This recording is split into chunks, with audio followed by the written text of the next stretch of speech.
Bienvenidos a Programando Podcast, el podcast donde hablamos sobre nuestros conocimientos de programación y su industria. Para el capítulo de hoy, el episodio de hoy, vamos a estar hablando de dos temas que se me quedaron como que temas que quería hablar, pero no les encontraba exactamente su episodio. No encontraba en qué lugar exactamente quedaban, así que decidí reunir estos dos temas, estos dos diseños en un solo capítulo y hablar de ello. Así que, sin más que decir, vamos por el primer tema que vamos a estar hablando hoy, que es DDD. DDD es un diseño, una metodología, una arquitectura, es algo que usamos para poder definir un proyecto y crear un proyecto con cierto objetivo, con cierta visión. DDD, Domain Driven Design, significa diseño impulsado por dominio. Y para poder explicar qué es este diseño, tenemos que explicar primero qué es un dominio, qué representa, cómo lo podemos entender.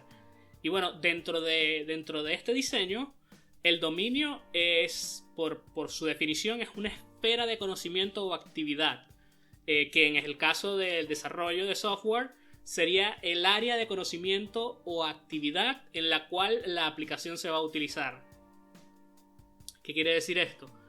Que es, como lo dice, como una esfera de conocimiento o una combinación de muchos conocimientos sobre la cual nuestra aplicación va a existir. Por ejemplo, si estamos en un banco, el dominio sería todo este conocimiento de bancos, de qué son los fondos de inversión, que son todos estos conocimientos técnicos que son necesarios para entender lo que va a ser la aplicación. ¿Qué es el diseño impulsado por dominio? Es un enfoque de desarrollo de software. Es el concepto en el cual la estructura y el código, que serían el nombre de las clases, los métodos y variables, se deben coincidir con el dominio del negocio o el business domain. Es decir, que toda la creación de los modelos y de la estructura del proyecto, de la nomenclatura, de todas las cosas, debe estar impulsada por el dominio. O sea, se debe ver desde el punto del dominio más que del punto de programación. Este diseño fue introducido en el año 2004 por Eric Evans en su libro Domain Driven Designs: Tackling Complexity in the Heart of Software. Diseño impulsado por dominio, abordar la complejidad en el corazón del software. ¿Cuál es el objetivo de utilizar este diseño? Pues el objetivo sería enfocar el proyecto en el dominio central y la lógica del dominio. También basar diseños complejos en un modelo de dominio. De cierta manera, simplificar la complejidad basado en el dominio. Iniciar una colaboración creativa entre los que tienen conocimientos técnicos, que serían los programadores, y los expertos en el dominio. Iterativamente crear un modelo conceptual que aborde o solucione los problemas particulares del proyecto. ¿Qué quiere decir esto? Este último punto. Que tenemos programadores y tenemos personas que son expertas en el dominio. Si vamos de nuevo al ejemplo de un banco, la persona experta en el dominio es la persona que está encargada de, por ejemplo, el sistema anterior, a nivel de conocimiento, la que usa el sistema, mejor dicho. La persona que está encargada de toda el área de conocimiento y que lo usa y que lo maneja y lo domina. El dominio, lo que sería la esfera de conocimiento, que sabe exactamente qué es lo que él necesita para que todo funcione, y sabe como que todos los conceptos técnicos y cómo traducirlos a algo que otras personas pueden entender. Entonces, este diseño trata de que exista esta colaboración creativa entre el programador y el experto del dominio, y a través de diferentes iteraciones crear un modelo conceptual que solucione los problemas particulares del proyecto. Es decir, vamos a crear un proyecto y a través de la comprensión del dominio y enfocándonos en este dominio, tratar de crear una estructura de proyecto que refleje ese dominio. ¿Cuáles son los conceptos de DDD? Entre los conceptos de DDD tenemos como que los términos más comunes que vamos a encontrar dentro de DDD. Tenemos el contexto. El contexto es la declaración en la cual una palabra aparece y determina su significado. Es como una declaración acerca del modelo que solo se puede entender dentro de un contexto. Tenemos el modelo, que es un sistema de abstracciones que describe aspectos del dominio y que puede usarse para resolver problemas relacionados al dominio. Tenemos el lenguaje ubicuo o ubiquitous language, que es un lenguaje estructurado en torno al modelo de dominio, una especie de lenguaje común utilizado creado por los expertos del dominio para describir los requerimientos del sistema. La idea es que todos los miembros del equipo, a través de estas iteraciones, terminen creando este lenguaje ubicuo. La idea es que a través de cómo se está haciendo el proyecto, del tiempo en el que lleven el proyecto, mientras más tiempo lleva, más se va creando este lenguaje ubicuo de conceptos que solo sirven dentro del contexto del proyecto y que se va a utilizar este lenguaje. ¿Por qué? Porque este lenguaje es más rápido para entender los conceptos dentro del dominio. O sea, se crean palabras que definen cosas. Entonces terminamos como que con un lenguaje con el que podemos trabajar y expresar ideas mucho más rápido. También está el contexto delimitado, que es una descripción de un límite, que sería un subsistema o un trabajo de un equipo específico, como que un contexto dentro de algo, dentro del cual se define y aplica un modelo particular. Así que ya podemos ver que este diseño va más desde la perspectiva de la estructura y de la creación del proyecto, más que desde cómo es el lenguaje como tal. Lo que trata de definir es la estructura.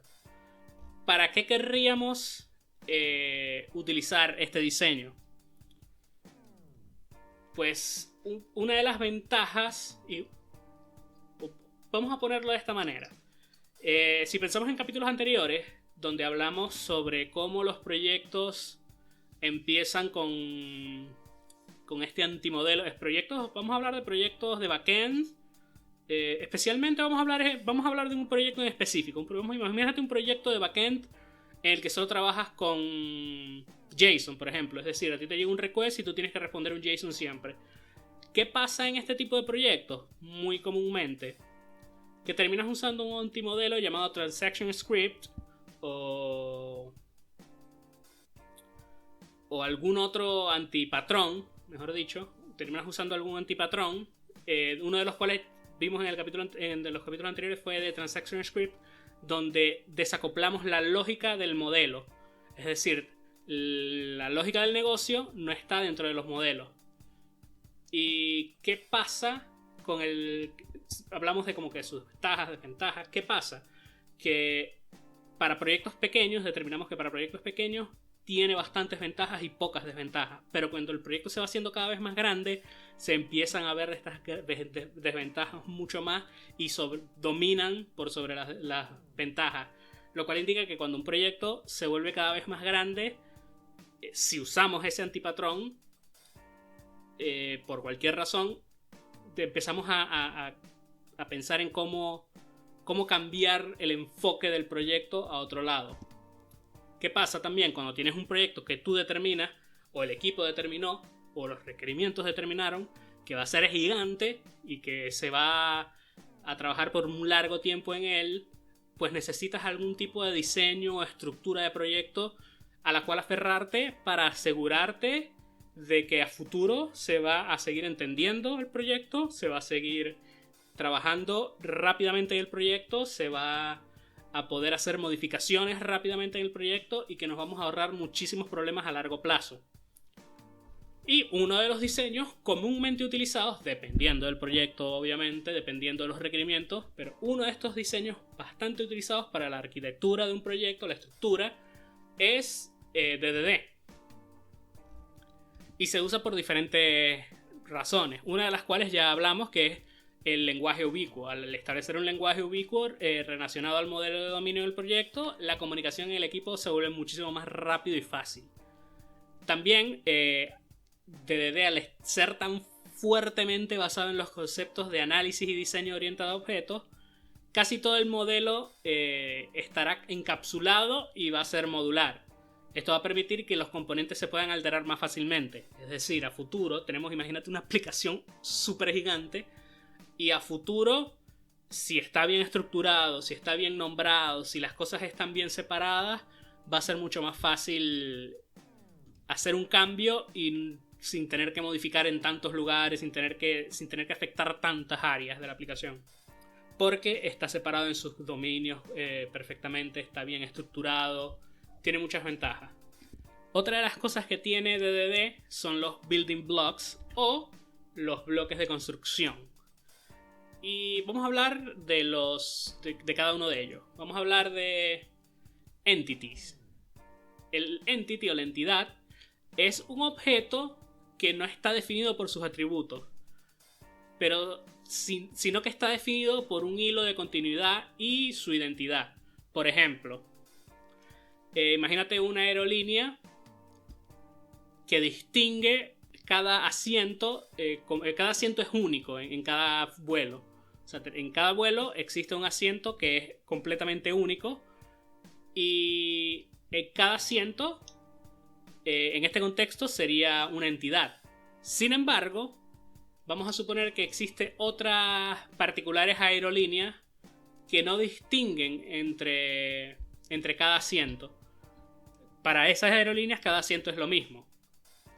En este contexto, ya el asiento ya no sería una entidad. Sería en realidad un valor, un value object, un valor de un objeto. Que básicamente una entidad es un valor único que dentro de un contexto tiene un valor único. Vamos a ver value object, o el valor de un objeto. Que sería un objeto que contiene atributos, pero que no tiene una entidad conceptual. Así que se tratan como inmutables.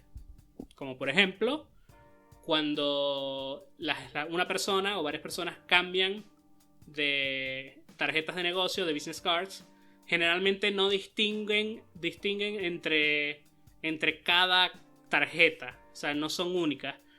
Están como que les preocupa la información que tienen, pero no las distinguen entre ellas.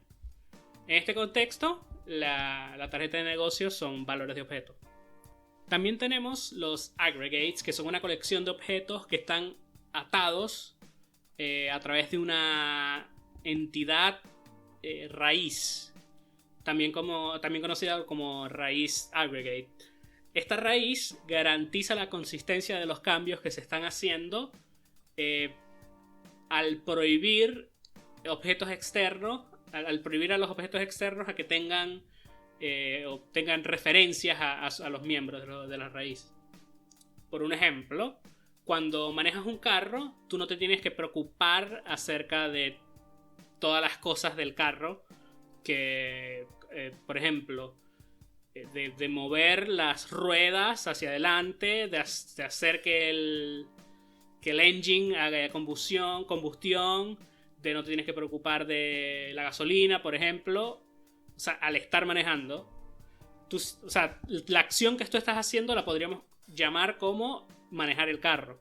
Tú no estás haciendo varias de las otras cosas internas dentro del carro al manejar. O sea, estás consciente de qué es lo que son, pero no estás necesariamente preocupado de todo. Tal vez no de todo, pero por ejemplo, de la cantidad de gasolina que tiene, sí. Pero en ese contexto, el carro es un aggregate de varios objetos y sirve como la raíz de todos estos aggregates para todos los otros sistemas. O sea, es la raíz a partir de la cual se extienden otros aggregates, y cada uno de estos aggregates maneja algún tipo de sistema. También tenemos los eventos de dominio. Estos definen un evento que es algo que pasó, y son unos eventos que los expertos en el dominio les importan. O sea, son básicamente eventos. Y están definidos dentro del dominio, por eso son eventos de dominio. Porque como que la importancia se las da el dominio a estos eventos. O sea, son eventos que por la forma en la que manejamos esta esfera de conocimiento existen y son necesarios. También tenemos los servicios, que cuando una operación conceptualmente no pertenece a ningún objeto, se sigue... nos encontramos con un problema. O sea, tenemos una operación, una business logic, que no pertenece a su modelo. ¿Qué deberíamos hacer con esto? Pues lo que se hace es, similar a un transaction script, se crea un servicio y se apega este business logic a ese servicio. O sea, son estas pequeñas cosas que no deberían ser partes del modelo porque por X o Y razón no necesariamente pegan o no se sienten correctas dentro del modelo, así que se separan. También tenemos los repositorios, que son los métodos para extraer objetos del dominio, y estos deberían ser delegados a repositorios especializados como storage o implementaciones que se puedan intercambiar fácilmente, que es básicamente de donde sacamos, por ejemplo, la conexión a base de datos, un repositorio. También tenemos los factory, que son los métodos para crear objetos de dominio que deberían ser delegados a una factory especializada, un objeto de factory especializado, para que también, de nuevo, tengamos implementaciones alternativas y sean fácilmente intercambiables. Ahora vamos a hablar un poco de las desventajas de DDD. Y una de las desventajas que tiene es que para poder mantener el modelo, para poder mantenerlo puro y que el lenguaje sea útil para la construcción de este proyecto, de los proyectos donde se va a utilizar, el equipo debe normalmente implementar o aplicar una gran cantidad de encapsulación dentro del modelo, dentro del domain model. También un sistema basado en Domain Driven Design puede costar bastante por la gran cantidad de esfuerzo que se debe poner sobre hacer este diseño. Mientras que este Domain Driven Design provee bastantes beneficios técnicos como mantenibilidad y otras cosas, mantenibilidad a larguísimo plazo, es recomendado que se aplique solo a dominios complejos donde el modelo y los procesos lingüísticos provean claros beneficios en la comunicación de información compleja y que se formule como que un entendimiento del dominio mucho más fácil. Así que básicamente la desventaja lleva bastante tiempo y bastante conocimiento y bastante dedicación mantener el modelo, porque es muy fácilmente te puedes salir de lo que es o aplicar mal este diseño y terminas con cosas que de verdad no son útiles. Pero una vez bien aplicado, este diseño te sirve bastante para mantener un proyecto grandísimo a que siga rindiendo y que se siga pudiendo modificar y se siga pudiendo aplicar cosas fácilmente o sin tanta complejidad.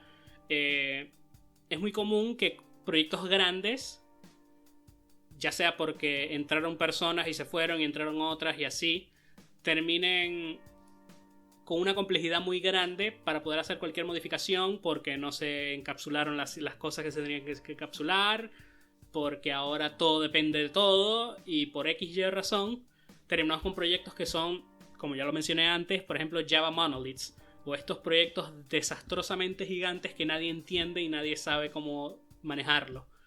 Este es un diseño que te ayuda a que tu proyecto no termine como estos proyectos monstruosos o estos proyectos gigantes, Y te ayuda a que, a pesar de que tu proyecto pueda ser increíblemente complejo y gigante, tengas una base de conocimiento de la cual poder aferrarte y una estructura de proyecto de la cual poder aferrarte para hacer que el proyecto, por la mayor cantidad de tiempo posible, se pueda manejar fácilmente y se pueda modificar fácilmente y se pueda ir mejorando fácilmente sin tanta complejidad.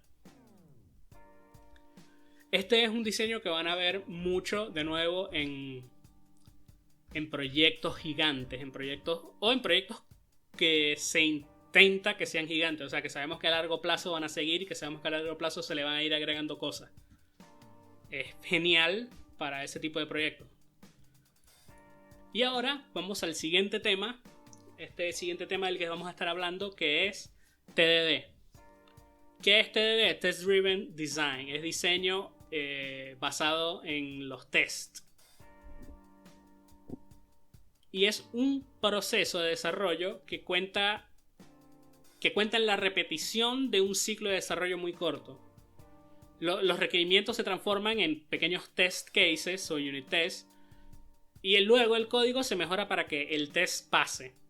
Esta es la base de TDD. Este proceso es contrario a lo que normalmente hacemos, que es agregar código que no sea aprobado, que cumple los requerimientos.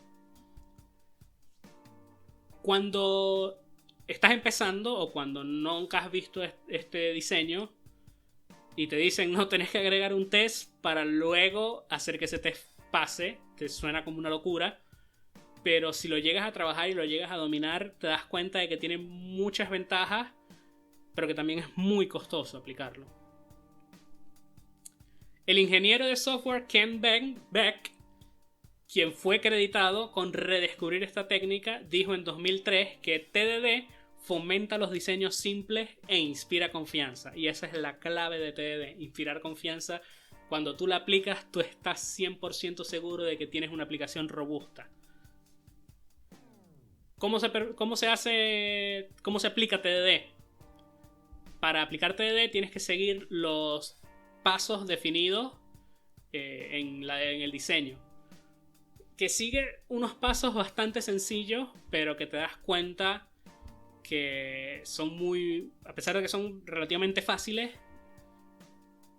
te obligan a pensar en la aplicación de cierta manera y te obligan a refactorizarlo y te obligan a darle lo que hablamos, esta confianza a tu código y hacer que sea robusto y que estés confiado en que va a funcionar. Los pasos son bastante sencillos, que es agregar un test, correr todos los tests y verificar que si algún test falló, escribir algún código, corre de nuevo los tests, refactoriza y profit. Pero vamos a ver cada uno de los pasos por separado. El primer paso, agrega un test. Cada nueva feature empieza con un test. Cada requerimiento empieza con un test. Cada cosa que tenemos que desarrollar empieza con un test. Y tenemos que escribir una prueba que defina una función o algún tipo de mejora de una función, que para escribir este test el desarrollador debe entender claramente las especificaciones y requerimientos del feature o el requerimiento. Esto hace que el desarrollador se vea obligado a saber los requerimientos antes de escribir algún tipo de código. O sea, ya por este paso te obliga a saber qué es lo que tienes que hacer exactamente y cuáles son los requerimientos y especificaciones de qué es lo que vas a hacer. Después tenemos el siguiente paso, que es correr todos los tests y verificar que si algún test no falla. Esto va a validar que el arnés de prueba funciona correctamente. Muestra que el nuevo test no pasa sin requerir nuevo código, porque el comportamiento requerido ya existe, y descarta la posibilidad de que el nuevo test sea defectuoso y siempre pase. Después tenemos el siguiente paso, que es escribir código. Escribe código. En este punto se escribe el código, que hace que cause que el test pase. Este nuevo código puede no ser perfecto y puede, por ejemplo, pasar el test de manera poco elegante.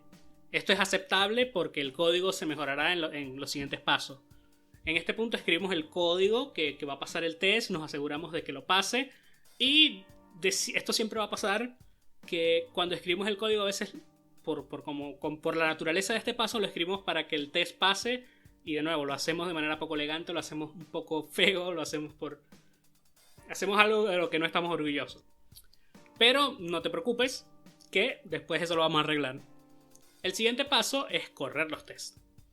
Si todos los test case pasan, el programador puede estar confiado de que el código cumple los requerimientos y no rompe o degrada ninguna feature existente. Si no, el código se debe ajustar hasta que lo haga.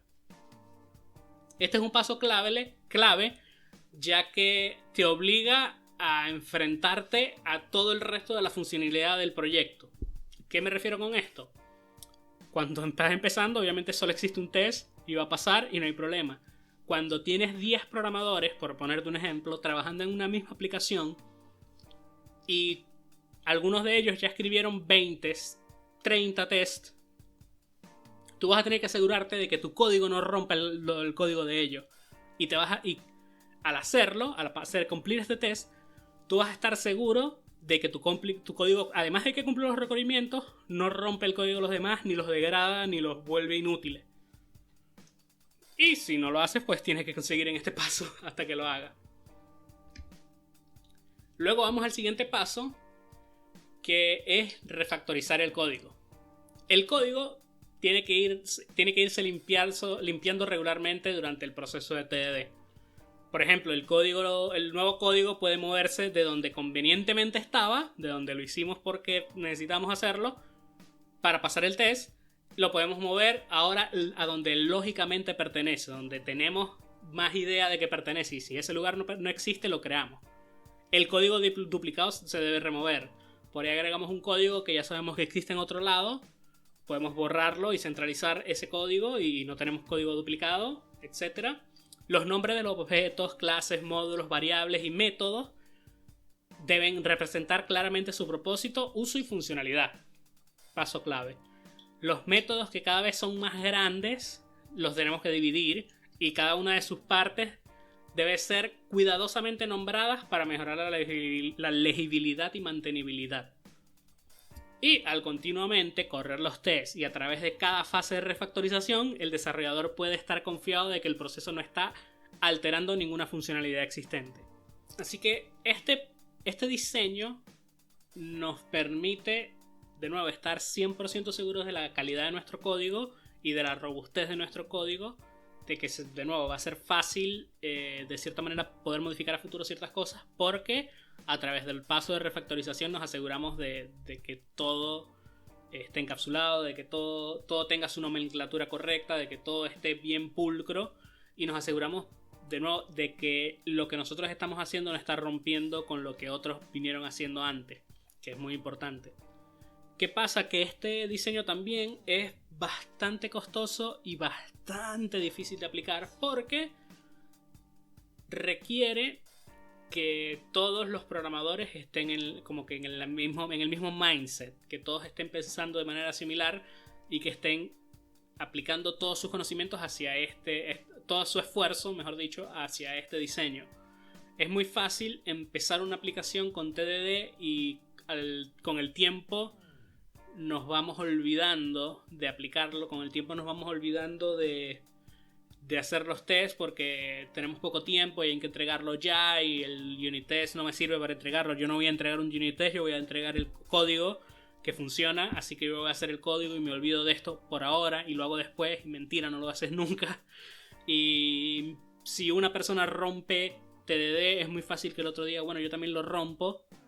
Y más importante que eso, una vez tú terminas tu parte del proyecto y todos los programadores dejan de trabajar ahí, a futuro puede llegar una persona nueva y dice yo no voy a aplicar TDD porque no me da la gana, porque no está bien especificado que hay que aplicarlo, o X o Y razón. Y ya en ese punto se rompe TDD y todo el esfuerzo que se venía haciendo termina sin servir para nada, porque ahora ya no estamos seguros del código. Ya no estamos seguros de que todo va a seguir como venía siguiendo. Así que creo que este es uno de los diseños más difíciles de aplicar. Creo que alguna vez lo mencioné, que yo estuve más o menos en 3 proyectos diferentes y solo en uno se aplicó correctamente. De resto, por ejemplo, se decía que se aplicaba y en realidad no se estaba aplicando nada. Y una de las razones por las que pasa esto es porque a las empresas, TDD es otra de estas cosas que a las empresas les encanta decir que aplican. Les encanta decir esto es TDD y esto le vamos a aplicar TDD y esto TDD, pero no tienen o personas o programadores con conocimiento para aplicarlo. Yo de verdad no me siento muy confiado para aplicarlo solo. O sea, no me siento tan seguro porque, de nuevo, es muy complejo. No en cómo se hace, porque ya vimos cómo se hace y es bastante sencillo, pero a largo plazo se viene complejizando un poco y de nuevo es muy fácil salirte de TDD. Y eso hace que sea muy difícil a largo plazo mantener este diseño. Y que, de nuevo, llegue cualquier persona y diga no lo hago más porque no tengo tiempo, no me da la gana. Recordemos que los unit tests y el test en general es algo que a los programadores no les gusta hacer. Y siempre hay como que diferentes herramientas y diferentes formas para tratar de forzar a los programadores a que utilicen más testing en su código, más unit test, o test automatizado, o test de lo que sea. Pero últimamente siempre está un poco esa guerra del programador que no la quiere usar y es muy difícil para él aplicar este diseño. Por mucho que quiera o por mucho que diga que lo va a hacer, se vuelve complejo utilizarlo y es muy fácil salirte de ese diseño. Y nada, estos son los dos temas que quería hablar hoy. Son dos diseños que me parecen bastante interesantes para seguir aprendiendo, para aplicar en algún proyecto futuro que tengan. Y son diseños que, tipo TDD, te lo van a pedir en muchos trabajos si eres backend developer. Te lo van a pedir mucho porque, de nuevo, es un poco está de moda y te lo piden bastante y está bueno que lo sepas porque de verdad te trae bastantes beneficios. De verdad está bien, funciona, está bueno. Pero es muy difícil de aplicar y es muy fácil salirse de él.